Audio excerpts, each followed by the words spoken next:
തെലങ്കാനയിൽ കാറ് തടാകത്തിലേക്ക് മറിഞ്ഞ് 5 പേർ മരിച്ചു. യാദഗിരി ഗുട്ടയിലാണ് അപകടം ഉണ്ടായത്.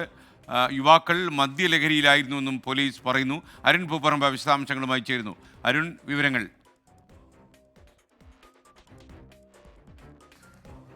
SKN ഇപ്പോൾ സൂചിപ്പിച്ച പോലെ തെലങ്കാനയിലെ യാദഗിരി ഗുട്ടയിലാണ് ഈ ദാരുണമായിട്ടുള്ള അപകടം ഉണ്ടായിട്ടുള്ളത്. ഇന്ന് പുലർച്ചെയോടെയാണ് അപകടം ഉണ്ടായതെന്നാണ് നമുക്കിപ്പോൾ ലഭിക്കുന്ന വിവരം. 5 പേർ ഈ അപകടത്തിൽ മരിച്ചു എന്ന വിവരമാണ് പോലീസിൽ നിന്ന് ലഭിക്കുന്നത്.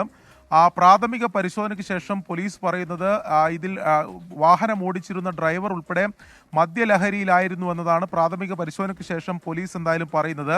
ഈ കാറിൽ 6 പേരായിരുന്നു ഉണ്ടായിരുന്നത്. അതിൽ ഒരാൾക്ക് ഗുരുതരമായി പരിക്കേറ്റ് ആശുപത്രിയിലാണ്. 2 പേർ തൽക്ഷണം മരിച്ചു. 3 പേരെ ആശുപത്രിയിലേക്ക് എത്തിക്കുന്നതിനിടെയാണ് മരണം സംഭവിച്ചതെന്ന വിവരം കൂടി ലഭിക്കുന്നുണ്ട്. ഇത് ഈ തെലങ്കാനയിലെ യാദഗിരി ഗുട്ടയിലാണ്. എന്താണ് അതായത് പ്രാഥമിക പരിശോധന ശേഷം മദ്യലഹരിയിലായിരുന്നുവെന്ന് പറയുന്നു. ഈ റോഡരികിൽ തന്നെയുള്ള ഒരു തടാകമാണ്. മറ്റു കൂടുതൽ വിവരങ്ങൾ ഇപ്പോൾ എന്തായാലും ലഭ്യമായിട്ടില്ല. അത് അല്പസമയത്തിന് കൂടി ലഭ്യമാകും. SKN. ഓക്കെ, അരുൺ പൂപ്പറമ്പയാണ് വിവരങ്ങൾ നൽകിയത്. തടാകത്തിലേക്ക് കാർ വീണ് 5 പേർ മരിച്ചു എന്നാണ് വാർത്ത തെലങ്കാനയിൽ.